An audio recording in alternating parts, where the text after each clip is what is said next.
जब आप पढ़ना शुरू कर दिए हैं तो निश्चित रूप से आप जानते होंगे कि ये कितना इम्पॉर्टेंट लेसन है। पैसिव वॉइस, इंट्रोगेटिव सेंटेंस का पैसिव वॉइस आज हम लोग यही बनाना सीखेंगे। इससे पहले कि आप पढ़ना शुरू कर दें, मैं आपको एक प्रोवर्ब सुनाता हूँ। Oil and truth must come out, दूध का दूध पानी का पानी। I am Bharat Shah.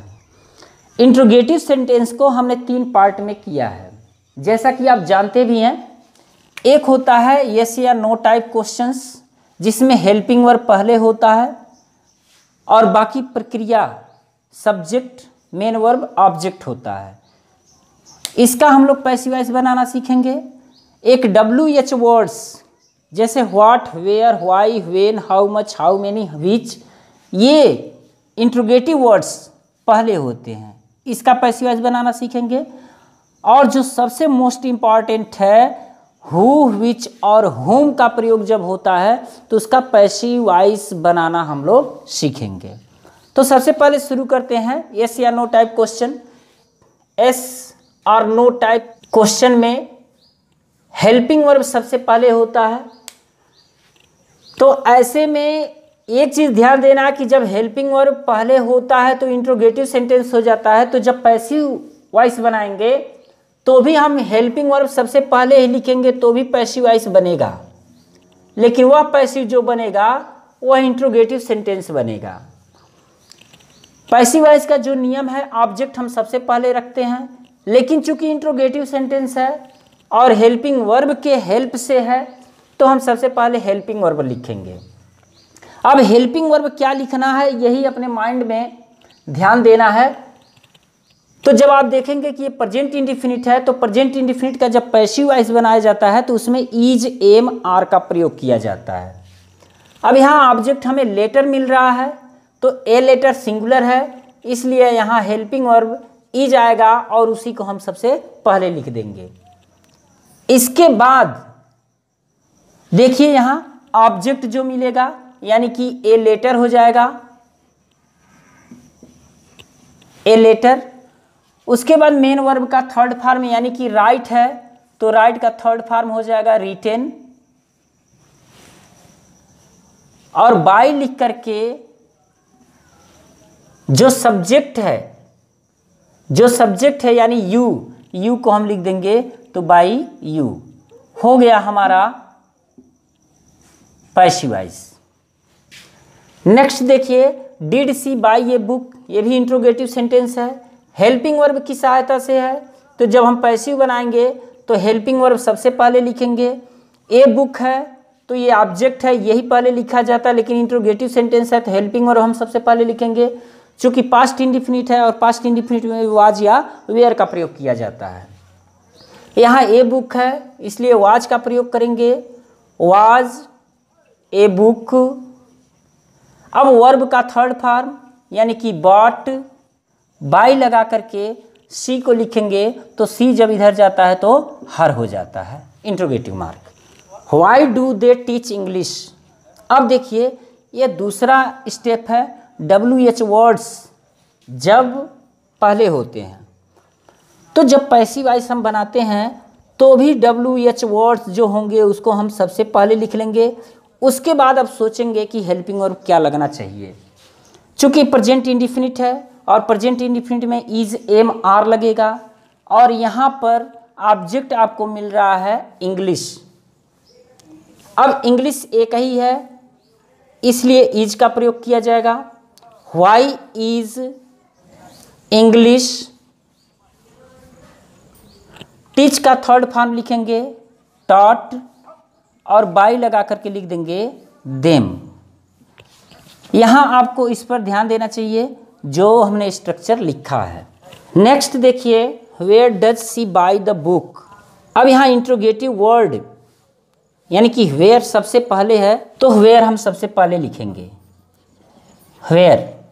अब हम ये देखेंगे कि ये टेंस कौन सा है तो पता चलता है कि प्रेजेंट इंडिफिनिट है और प्रेजेंट इंडिफिनिट में helping verb is, am, are का प्रयोग किया जाता है।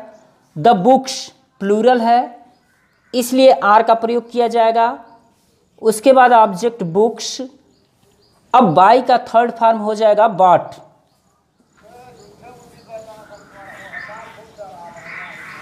बट और बाई लगा के हम लिख देंगे बाई हर। यही मोस्ट इंपॉर्टेंट टॉपिक होता है हु का प्रयोग। जब भी हु पहले दिया हुआ है तो आप इसे दो तरह से बना सकते हैं, बाई हुम पहले लिख सकते हैं या हु भी पहले लिख करके आप पैसिव बना सकते हैं। हु दिया है तो सबसे पहले बिना सोचे समझे बाई हुम कर दीजिए।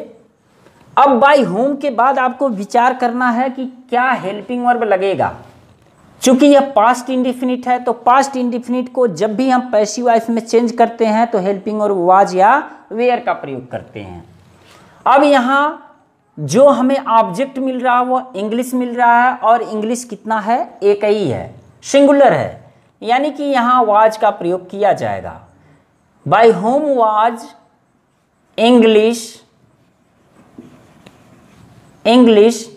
अब मेन वर्ब का थर्ड फॉर्म टीच का टीच टॉट टॉट होता है, टॉट। क्लियर हो गया। आप चाहें तो केवल हु का भी प्रयोग कर सकते हैं। सबसे पहले आप हु लिखेंगे, उसके बाद हेल्पिंग वर्ब पास्ट इंडिफिनिट है तो वाज या वेयर का प्रयोग करेंगे, इंग्लिश सिंगुलर है तो वाज का प्रयोग करेंगे, और इसके तुरंत बाद सब्जेक्ट यानी कि जो भी है ऑब्जेक्ट के रूप में इसको हम लिखेंगे इंग्लिश, हु वाज इंग्लिश। अब वर्ब जो है थर्ड फॉर्म टॉट और यहाँ हम लिख देंगे बाई, तो who was English taught by. Next है हु रोट द रामायण। तो जब हु पहले है तो बिना सोचे समझे आप बाई होम कर लीजिए, बाई होम। इसके बाद आपको हेल्पिंग वर्ब का जरूरत पड़ेगा, तो हेल्पिंग वर्ब चूंकि ये पास्ट इंडिफिनिट है और रामायण एक ही है तो वाज का प्रयोग हो जाएगा, बाई होम वाज। उसके बाद जो ऑब्जेक्ट है यही सब्जेक्ट के रूप में काम करेगा, द रामायण। अब वर्ब का थर्ड फॉर्म यानी कि रिटेन। आप चाहें तो केवल हु का भी प्रयोग कर सकते हैं, हु, चूंकि पास्ट इंडिफिनिट है और रामायण एक ही है तो हु वाज रामायण। उसके बाद वर्ब का थर्ड फॉर्म रिटेन और बाई कर देंगे। यहाँ द रामायण है, ध्यान दीजिएगा थोड़ा सा। नेक्स्ट है who has stolen her pen. उसका पेन किसने चुरा लिया है। हु जब पहले है तो बिना सोचे समझे आप बाई होम लिख दीजिए। अब यहाँ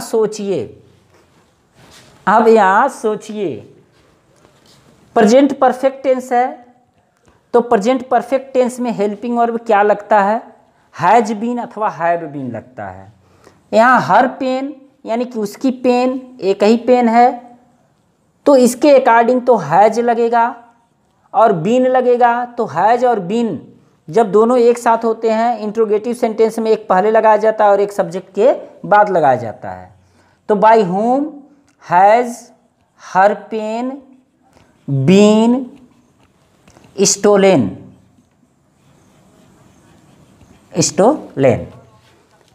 आप चाहें तो केवल हु का भी प्रयोग कर सकते हैं, हु, और हु के बाद जब भी हम हु का प्रयोग करेंगे तो बाई सबसे लास्ट में लगाएंगे और होम का प्रयोग करेंगे तो बाई सबसे पहले लगाएंगे।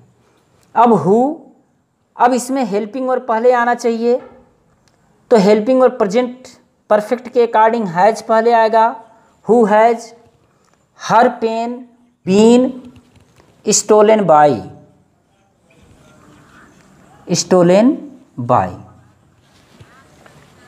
अब विच और हुम वाले सेंटेंस देख लिया जाए। ध्यान दीजिए, जैसे हु का प्रयोग बताया गया है, जैसे आप हु का प्रयोग करते हैं बाई हुम करके, उसी तरह से विच का भी प्रयोग आप कर सकते हैं। जब विच पहले हो और पैसिव वॉइस बनाना हो तो सबसे पहले बाय विच और जब भी विच रहता है इसके साथ नाउन होता है, यानी कि बाय विच टीचर। अब जैसे ही आपने बाय विच टीचर लिखा, इसके तुरंत बाद हेल्पिंग वर्ब चाहिए। चूंकि यह टेंस पास्ट इंडिफिनिट है तो वाज या वेयर लगेगा, लेकिन यू के अकॉर्डिंग वेयर का प्रयोग होगा। By which teacher were you taught. आप चाहें तो केवल विच का भी प्रयोग करके इसका ट्रांसलेशन बना सकते हैं, आप चाहें तो ऐसे भी बना सकते हैं, तो हो जाएगा विच टीचर। अब देखिए पास्ट इंडिफिनिट है तो पास्ट इंडिफिनिट के अकॉर्डिंग वाज या वेयर का प्रयोग होना चाहिए। अब वाज वेयर में ये डिसाइड करना है कि यहाँ ऑब्जेक्ट हमें यू मिल रहा है तो उसके अकॉर्डिंग वेयर का प्रयोग होगा। Which teacher were you taught by. Which teacher were you taught by. जब विच पहले हो तो हु की तरह इसे भी हम प्रयोग कर सकते हैं। पैसिव वॉइस बनाते समय आप सबसे पहले बाय विच लिखें और जो इसके साथ नाउन है यानी कि मैन, इसके बाद आप सोचें कि हेल्पिंग वर्ब क्या लगेगा। तो हेल्पिंग वर्ब पास्ट इंडिफिनिट है, पास्ट इंडिफिनिट के अकॉर्डिंग वाज या वेयर लगेगा, लेकिन यू के अकॉर्डिंग केवल वेयर लगेगा। तो विच मैन वेयर यू, और उसके बाद हो जाएगा बीटेन। ठीक है, आप चाहें तो केवल विच का भी प्रयोग करके पैसिव बना सकते हैं, तो हो जाएगा विच और इसके साथ जो नाउन है वो लगेगा ही लगेगा, विच मैन। उसके बाद हेल्पिंग वर्ब लगेगा, हेल्पिंग वर्ब वाज या वेयर लगेगा, लेकिन यू के अकॉर्डिंग वेयर लगेगा। Which man were you, which man were you beaten, beaten by. इसको देखिए, whom did you laugh at, तुमने किसका मजाक उड़ाया, यानी कि कौन मजाक उड़ाया गया तुम्हारे द्वारा। तो होम को आप हु में बदल दीजिए, हु वाज, और इसके तुरंत बाद वर्ब का थर्ड फॉर्म लाफ्ड एट।